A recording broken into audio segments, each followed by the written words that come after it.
स्वाध्याय 4.2 स्वाध्याय 4.2 मधला पहिला प्रश्न आहे, एक संख्या 50हून लहान आहे, 7च्या पटीत आहे, बरोबर 3 अवयवांची आहे, ती संख्या कोणती असेल? मित्रांनो, 2010 साली प्रश्न आलेला आहे परीक्षेला. पहा, एक संख्या 50हून लहान आहे, म्हणजे या ठिकाणी दिलेले चारही पर्याय हे 50हून लहानच आहेत. त्याच्यामुळे पहिला मुद्दा हा या ठिकाणी क्लिअर झाला आहे. 50हून लहान आहे, 7च्या पटीत आहे.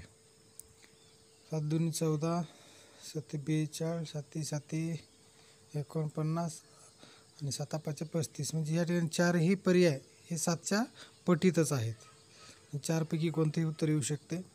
आणि शेवटचा मुद्दा राहिला ते उत्तर हे 3 अवयवांचं आहे, म्हणजे त्या उत्तराचे अवयव हे 3 आहेत. या ठिकाणी आपण चारही पर्यायांचे अवयव पाडून घेऊ अगोदर. 7 14, या ठिकाणी 14चे 2 अवयव पडलेले आहेत. 42चे पाहू आपण.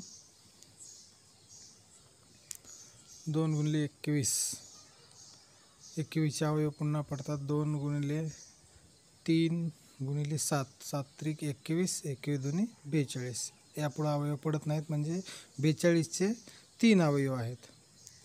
14चे 2, 42चे 3. 49चे पाहू.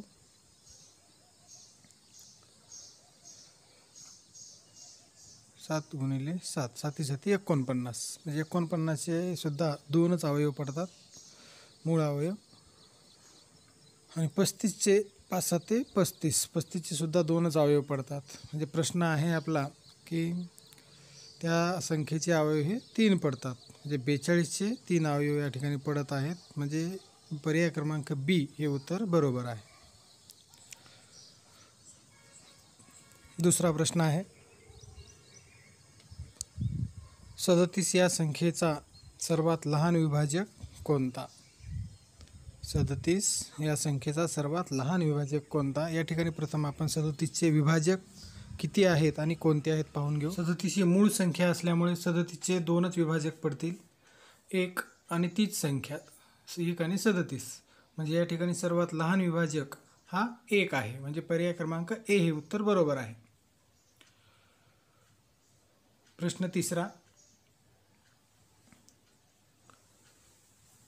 प्रश्न तिसरा आहे, 347 या संख्येचा सर्वात मोठा विभाजक कोणता?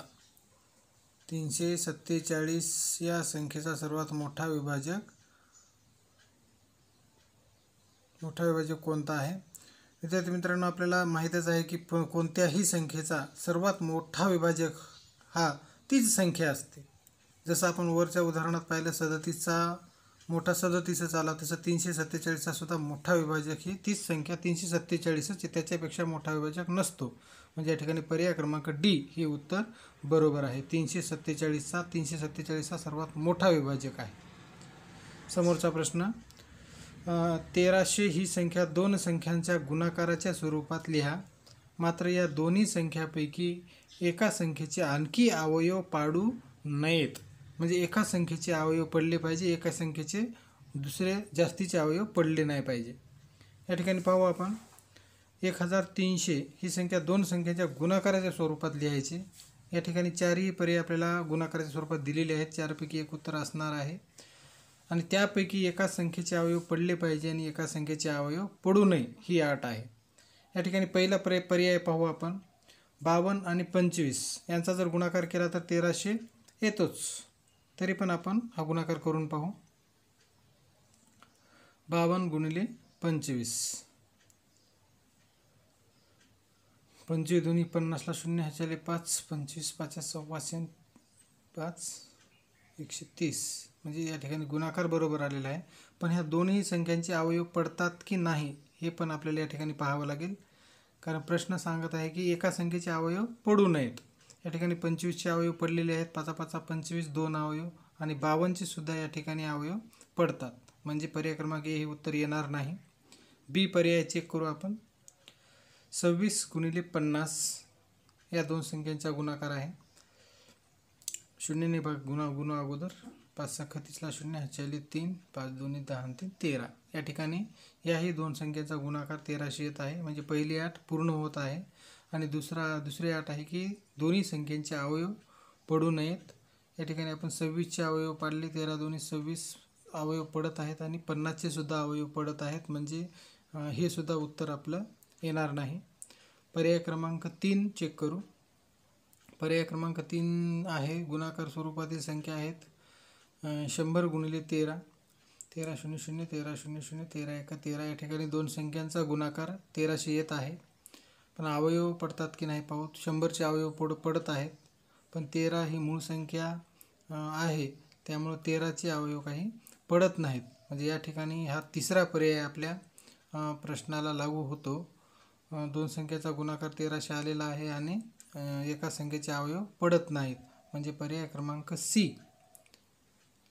गुणाकार स्वरूपात आहे आणि एका संख्येचे अवयव पडू नयेत अशी अट आहे. तर 13चे अवयव पडत नाहीत. म्हणजे पर्याय क्रमांक सी हे उत्तर या ठिकाणी बरोबर आहे. पाचवा प्रश्न आहे 110 या संख्येच्या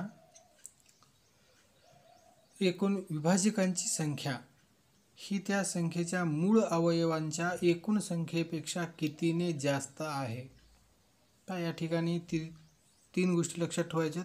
एक दिलेली संख्या, दुसरे आहे त्याचे एकूण विभाजक आणि तिसरी गोष्ट आहे त्यांचे मूळ अवयव. या ठिकाणी आपल्याला 110 या संख्येचे एकूण विभाजक अगोदर काढावे लागतील. किती आहेत? 110चे एकूण विभाजक काढत असताना 1 हा प्रत्येक संख्येचा विभाजक असतोच. त्याच्यानंतर शतक स्थानी एकक स्थानी 0 आहे, म्हणजे ती समसंख्या आहे. 2ने भाग जातो त्या संख्येला. त्याच्यानंतर 3ने नाही जात, 5ने जातो. 5च्या नंतर 6 7, 5च्या नंतर डायरेक्ट 10ने भाग जातो. त्यानंतर 11 10 110 11ने जातोच. त्याच्यानंतर 55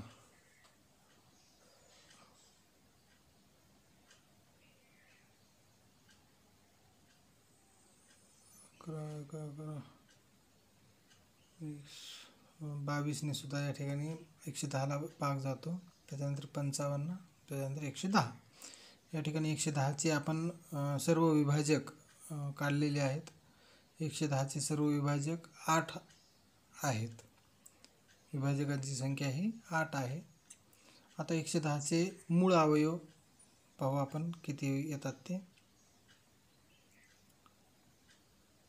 या ठिकाणी ह्या विभाजकातून मूळ संख्या जर आपण शोधल्या, या ठिकाणी 2 5 आणि 11 हे विभाजक मूळ संख्या आहेत. म्हणजे हेच त्या 110चे मूळ अवयव असू शकतात.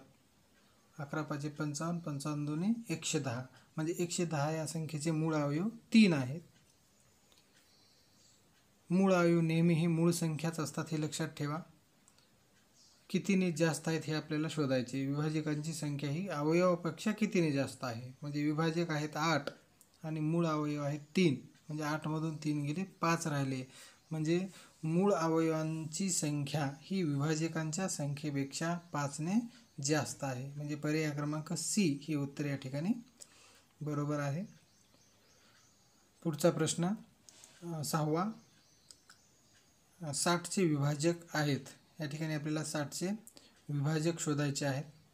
मित्रांनो, आपल्याला या ठिकाणी पर्यायाचा आधार जर घेतला तर उत्तर लवकर शोधता येईल.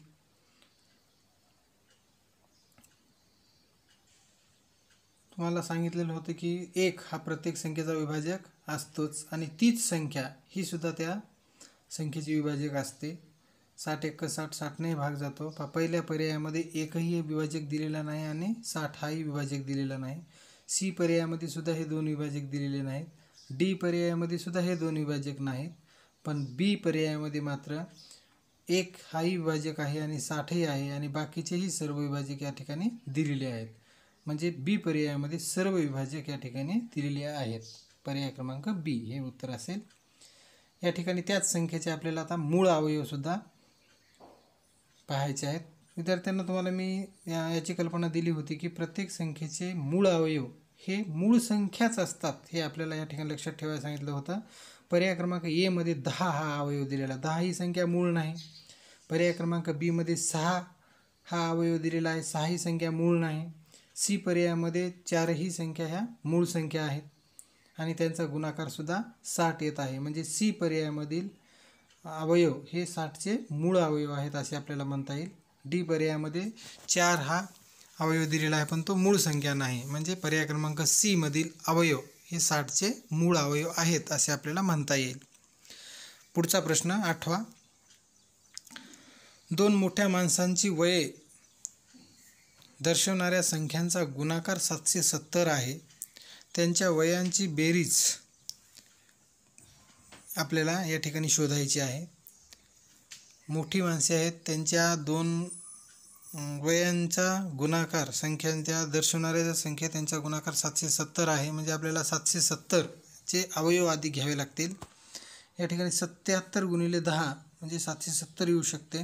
ह्या दोन संख्याचा गुणाकार 770 येतो. मात्र एकाचे वय जर आपण 77 धरले तर दुसऱ्या व्यक्तीचे वय 10 वर्ष होईल. म्हणजे इथं आपल्याला मोठ्या माणसांची वय आहेत, म्हणजे मोठा माणूस जर असेल तर त्याचं वय 18 वर्षापेक्षा जास्तच असेल, म्हणजे 10 हा अवयव येणार नाही. या ठिकाणी आणखीन अवयव आपण पाडून पाहू. 77चे अवयव पाडू आपण. 11 गुणिले 7, 11 7 77 आणि 10चे पण आणखी अवयव पाडू. 2 गुणिले 5 म्हणजे या ठिकाणी 11 7 77, 77 दोन्ही आणि गुणिले 5 म्हणजे 770 गुणाकार येतो. म्हणजे 770चे सर्व या ठिकाणी आपण मूळ अवयव घेतलेले आहेत. आता फक्त गरज आहे की दोन संख्यांचा गट 7 दोन्ही 14 जर गट केला तर 14 वर्ष, म्हणजे तो मोठा माणसाचं वय होणार नाही, म्हणजे आपल्याला गट बदलावा लागेल. या ठिकाणी आपण 7 आणि 5चा जर गट केला, 7 5 35, एकाचं वय जर आपण 35 वर्ष समजलं आणि दुसरा राहिलेला गट आहे 11 गुणिले 2 म्हणजे 11 दोन्ही 22, म्हणजे दोन माणसाची वय जरी पकडली तर 35 आणि 22चा गुणाकार हा 770 हे निश्चितच येतो. जर हे दोन माणसांची वय धरली तर त्यांची बेरीज किती येईल हा प्रश्न आहे. म्हणजे या ठिकाणी आपल्याला 35 आणि 22 या दोन संख्यांची बेरीज करावी लागेल. 5 आणि 2 7, 3 आणि 2 5, म्हणजे त्या दोन व्यक्तींच्या वयांची बेरीज ही 57 यायला पाहिजे. म्हणजे पर्याय क्रमांक सी हे उत्तर या ठिकाणी बरोबर आहे. समोरचा प्रश्न आहे प्रश्न 9वा. प्रश्न 9वा आहे 32चे मूळ अवयव काढण्याची प्रक्रिया कोणती.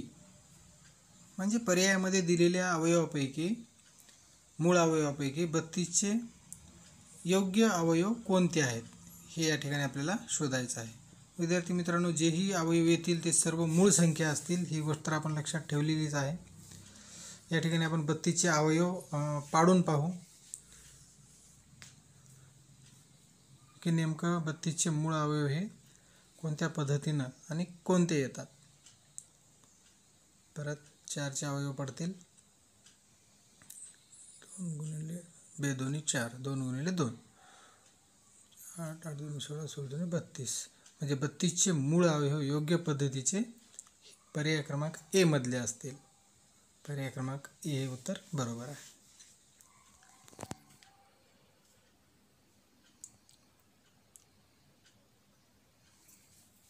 प्रश्न 10वा. 8च्या पहिल्या 4 गुणितांची बेरीज आहे. सोपा प्रश्न आहे. 8चे गुणित पहिले 4 गुणित आपल्याला या ठिकाणी घ्यायचे आहेत. 8 1 8 गुणिले 1, 8 गुणिले 2, 8 गुणिले 3, 8 गुणिले 4 ही 8ची पहिली 4 गुणिते असतील. यांची बेरीज करायची आपल्याला. 8 1 8, 8 2 16, 8 3 24, 8 चौक 32 ही 8ची पहिली 4 गुणिते आहेत. 3 4 ह्या 4 गुणितांची बेरीज आपल्याला शोधायची आहे, किती येते.